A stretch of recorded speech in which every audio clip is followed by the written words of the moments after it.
दिल्लीचे रिझल्ट्स आयले आणि परत एकदा थंय आपाचें सरकार आहे तशें ऑलमोस्ट दिल्लीचे रिजल्ट्स आहा ते were on expected Lions.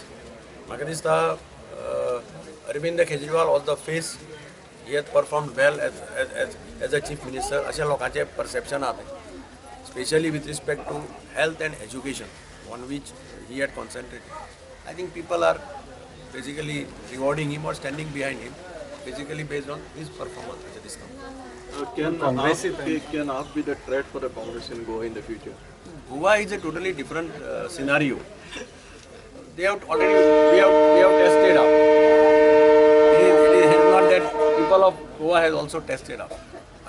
Delhi scenario is totally different. Delhi, if you go to see, Congress base that itself appears to have shifted to AAP.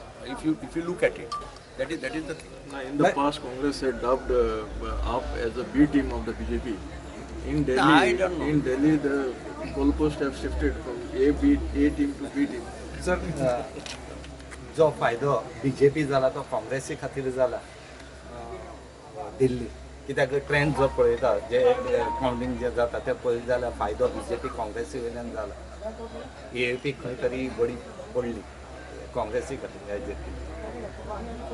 कोणाक बरी पडली म्हणून AAPचेर मार येयलो AAP कितें काँग्रेसी खातीर, कित्याक ताजो फायदो BJPन घेतला दिल्ली.